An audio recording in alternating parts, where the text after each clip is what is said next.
Hi అండి. వట సావిత్రి వ్రతంలోనే ఒక భాగం అయితే మీకు షేర్ చేయబోతున్నాను అనమాట. ఆడవాళ్ళకి వ్రతాలు, పూజలు, నోములు ఎన్నో ఉన్నాయన్నమాట. ఇప్పుడు కాలక్రమేణా మనకి టైం అనేది సరిపోవట్లేదు, అసలు టైమే ఉండట్లేదు. కాబట్టి వీటన్నిటిని మనం కొద్దిగా పక్కన పెట్టేశాము. మన జీవిత కాలంలో ఒక్కసారైనా చేయవలసిన నోములు, వ్రతాలు కొన్ని అయితే ఉన్నాయండి. వాటిలో ఒకటి ఈరోజు షేర్ చేయబోతున్నాను అనమాట. ఈ వ్లాగ్ మొత్తాన్ని చివరి వరకు చూస్తూ ఉండండి, ఓకేనండి. ఇంకా వ్లాగ్లోకి అయితే వెళ్ళిపోదాము. Hi viewers, welcome back my channel. సంతాని సాధ్యమో ఎలా ఉన్నారండి? మీరు అంతా బాగున్నారా? మీరైతే బాగుండండి. మీరు ఇంకా బాగుండాలని కోరుకుంటూ వీడియోలోకి అయితే వెళ్తున్నాను అనమాట. వీడియోలోకి వెళ్ళే ముందుగా నా ఛానల్ సబ్స్క్రైబ్ చేసి సపోర్ట్ చేస్తున్న మీ అందరికీ కూడా థ్యాంక్ యూ సో మచ్. మన ఛానల్ని కొత్తగా చూస్తున్న వాళ్ళకి మరొకసారి చెప్తున్నానండి, మన ఛానల్లో ఏంటంటే పూజలు, వ్రతాలు, నోములు, నా లైఫ్ స్టైల్ వ్లాగ్స్ ఉంటాయి, ముగ్గులు ఉంటాయి, రకరకాల ముగ్గులు అనేవి ఉంటాయి అనమాట. వంటలు కూడా ఉంటాయి. కొత్తగా ఇప్పుడే చూస్తున్నట్లయితే ఈ ఛానల్ని సబ్స్క్రైబ్ చేసుకోవడం మాత్రం మర్చిపోవద్దు. నోటిఫికేషన్ ఆన్లో పెట్టుకోండి. నేను చేసే ప్రతి వీడియో త్వరగా మీకు అయితే వచ్చేస్తుంది అనమాట. నేను వేసే ముగ్గుల్లో కొన్ని పుస్తకంలో చూసినవి కాదండి, నేను ఆలోచించి నా ఓన్ థాట్తో ఒక్కొక్కసారి మార్చేసి వేసుకుంటూ ఉంటాను. ఇంటి ముందు ముగ్గేయడం వలన లక్ష్మీదేవి కళ అనేది వచ్చేస్తుందండి మన ఇంటికి ఆటోమేటిక్గా అనమాట. నెగిటివ్ ఎనర్జీ కూడా మన ఇంట్లోకి రావడానికి కొద్దిగా దడుస్తుంది కూడా ముగ్గు ఇంటి ముందు ఉంటే. పూర్వకాలం అడుక్కునే వాళ్ళు కూడా ముగ్గు లేని ఇంటికి వచ్చి అడుక్కునే వాళ్ళు కాదంట. ఎందుకని అంటే ముగ్గు లేని ఇల్లు, బొట్టు లేని నుదురు శ్మశానంతో సమానము అని చెప్పేవాళ్ళంట. ఆ మాట తెలిసిన దగ్గర నుంచి కూడా నేను ఎప్పుడు ముగ్గు వేస్తూనే ఉంటానండి. ఎంత ఒంట్లో బాగోపోయినా ముగ్గు వేయడం మాత్రం మానన్నమాట.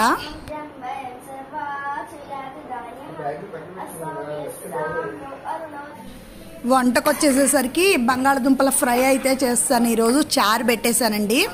ఈ రెండు కూడా ఈ వ్లాగ్ మీకు అర్థమయ్యే ఉంటుంది. ఫస్ట్ రోజు స్కూల్కి పంపించాను కదా పిల్లల్ని, ఆ రోజుది అనమాట ఇది. మరి జ్యేష్ఠ మాసం పౌర్ణమి ఆ రోజు అయ్యింది. పౌర్ణమి రోజే ఈ వ్రతం చేసుకుంటాము, వట సావిత్రి వ్రతము. ఇంట్లో ముందు చిన్నగా పూజ చేసేసుకొని చక్కగా పొద్దున్నే 9:30 కల్లా స్కూల్లో దింపాల్సి అయితే వచ్చిందండి.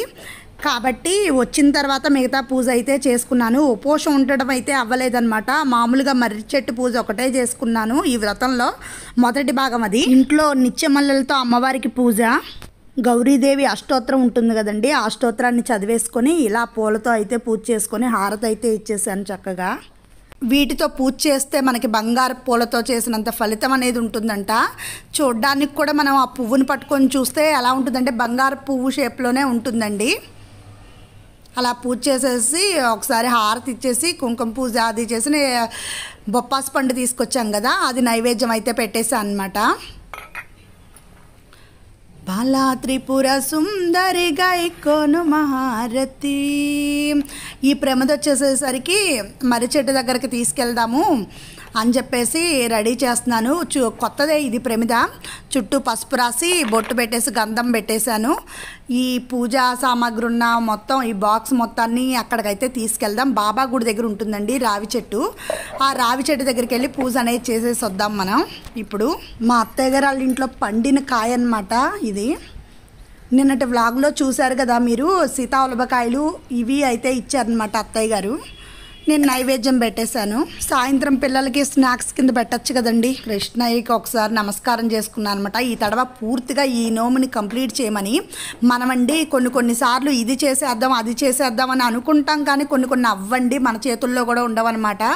నేను వట సావిత్రి వ్రతాన్ని పూర్తిగా చేద్దాం అనుకున్నా. పూర్తిగా అంటే ఏంటి అంటే తెల్లవారుజామునే లేచి చక్కగా తల స్నానం చేసేసుకొని పూజ చేసి మనం ఉపవాసాన్ని మొదలెడతాం అనమాట. అంటే ఏమి తినకుండా సాయంత్రం వరకు కూడా. సాయంత్రం చంద్రుడిని చూసి పూజ చేసుకొని అప్పుడైతే భోజనం చేస్తాము. ఇదిగోండి బాబా గుడికి అయితే వచ్చేసాము. బాబా గుడిలో మర్రి చెట్టు ఇటు పక్కకు ఉంటుంది, చూద్దాం పదండి వెళ్ళి. అదిగోండి ఇక్కడ ఉంది. ముందేంటంటే ఆ బాబా గుడికి వెళ్ళేసేసి దేవుళ్ళ లోపలికి నమస్కారం చేసుకున్న తర్వాత అప్పుడు రావి చెట్టు దగ్గరికి వెళ్ళి పూజ అనేది చేసేద్దాము. ఈ వటవృక్ష పూజ అనేది మధ్యాహ్నం 12 లోపే జరిగిపోవాలి. వట సావిత్రి వ్రతంలో మర్రి చెట్టు పూజ అనేది చాలా ముఖ్యమంటండి. ఎందుకంటే ఈ మర్రి చెట్టులోనే లక్ష్మీనారాయణుల ఆవాహన పలికి పూజ అనేది చేస్తూ ఉంటారు. సావిత్రీదేవి చేసిందనమాట. సతీ సావిత్రి అంటాం కదా ఆవిడ. తర్వాత నేను తెల్లదారం తీసుకెళ్ళి 11 చుట్లు అయితే చుట్టా అనమాట ఆ చెట్టుకి.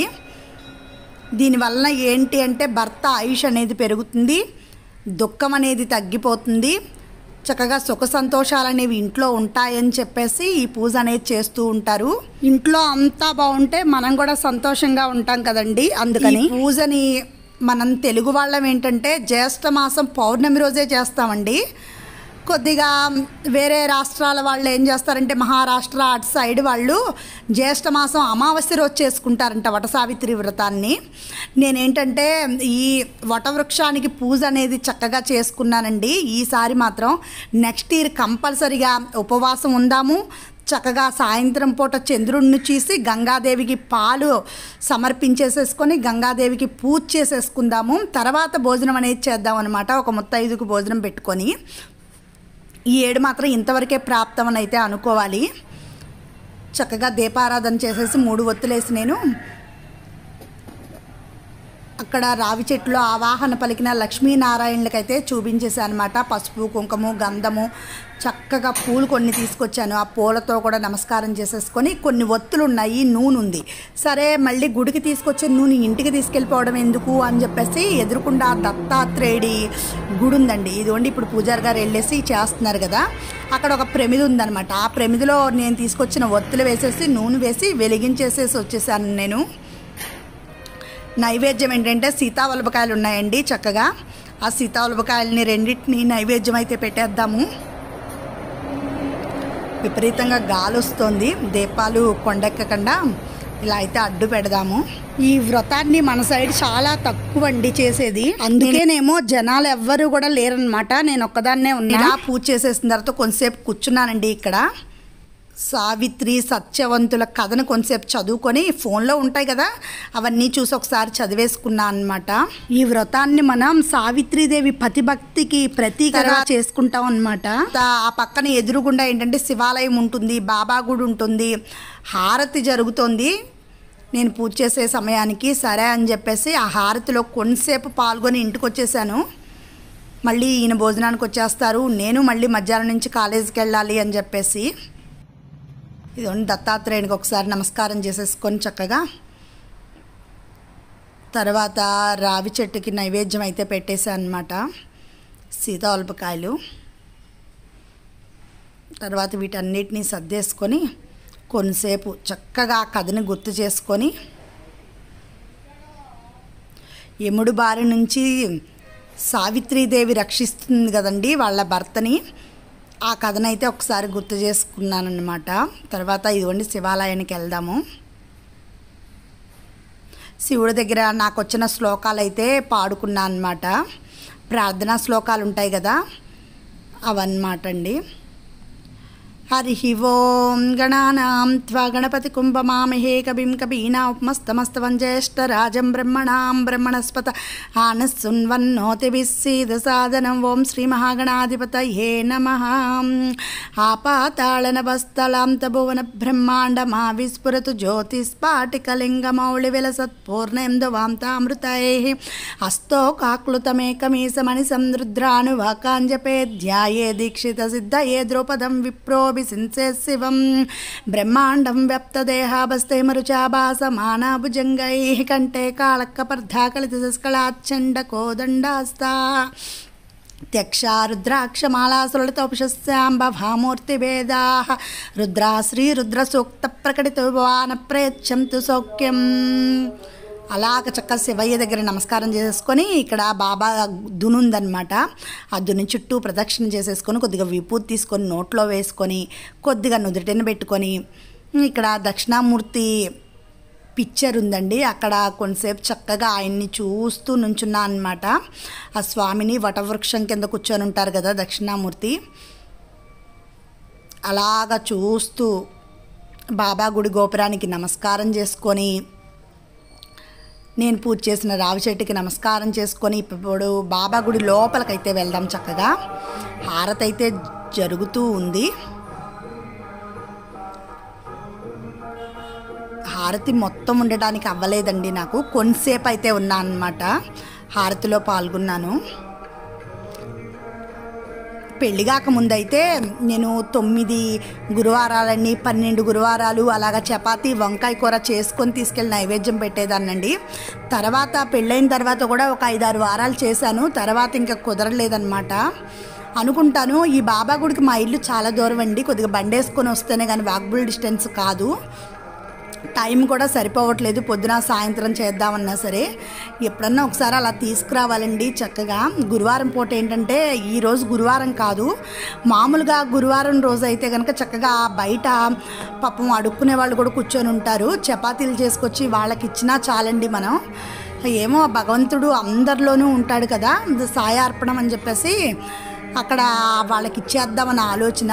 ఏమో మంచి ఆలోచన అయితే వస్తుంది, కానీ అది అమలుపరచడానికి టైం అయితే పడుతుంది అనమాట. కొన్ని పనులు ఏంటంటే మనం అనుకోగానే అవ్వవండి. మీరు ఏమైనా చెప్పండి, మనకి కొద్దిగా భాగ్యం అనేది ఉండాలి మనం చేసుకునేందుకు కూడా. వట సావిత్రి వ్రతం చేద్దామని వారం రోజుల నుంచి అనుకుంటున్నానండి, పడలేదనమాట. చూసారా, ఇదొక్కటే కాకుండా దీంతో పాటుగా జీవితంలో ఎప్పుడైనా సరే ఆడవాళ్ళు 3 గుమ్మడికాయల గౌరీ నోము అయితే చేసుకోవాలంటండి కంపల్సరిగా. ఈ తడవ ట్రై చేద్దాము. నాకు ఇలాగా చామరతో ఇసరడం అంటే ఎంతో ఇష్టం అండి. బాబాకేంటి, శివుడికేంటి, ఏ దేవుడికైనా సరే మా ఇంట్లో చిన్నది ఉంటుందన్నమాట. అలా మా కృష్ణయ్యకి విసురుతూ ఉంటాను నేను. చక్కగా హారతి తీసుకున్నాను, ఇంకా ఇవన్నీ తీసుకొని ఇంటికైతే వెళ్ళిపోవాలి. ఇలా అయితే జరిగిందండి ఈరోజు. నేను ఇంకా గ్రామ కుంకుమ నోము పట్టి 5-6 ఏళ్ళు అవుతుందండి, అదొకటి తీర్చేసుకోవాలన్నమాట. కొత్త నోములు చేసుకున్నా చేసుకోకపోయినా పట్టిన నోములైనా తీర్చుకోవాలనే ఆలోచన అనమాట. ఇప్పుడు అందరూ కూడా బాబాని దేవుడు కాదు ఎందుకు కొలుస్తున్నారు అంటున్నారు కదండి. బాబా దేవుడు కాదని ఆయనే చెప్పారు. ఆయన మనం గురువుగా తీసుకొని మనం పూజ చేసుకుంటున్నాం అంతే. గురుభక్తితో మనం ఎప్పుడైనా కొత్త విషయాన్ని ఎవరి దగ్గర నుంచైనా నేర్చుకున్నట్టయితే అది మనకు ఉపయోగపడినట్లయితే మనం వాళ్ళని గురువుగా అనుకుంటాం కదండి. ఇది అలాగే అన్నమాట. ఫర్ ఎగ్జాంపుల్, కొంతమంది తల్లిదండ్రులనే భగవంతుడిని కింద అనుకొని కొలిచిన వాళ్ళు లేరా, అలాగే అన్నమాట. ఓకేనండి, మనం అనుకున్న పూజ అంతా చేసేసుకున్నాం అనమాట. ఇంటికైతే వెళ్ళిపోదాం. ఓకేనండి, ఈరోజు వ్లాగ్ వచ్చేసి ఇంతే. వ్లాగ్ కనుక మీకు నచ్చినట్లయితే సబ్స్క్రైబ్ చేసుకోండి, లైక్ చేయండి, షేర్ చేయండి. Thank you for watching. ఇంకా మంచి వీడియోస్తో మీ ముందుకైతే వచ్చేస్తాను అనమాట. Keep smiling.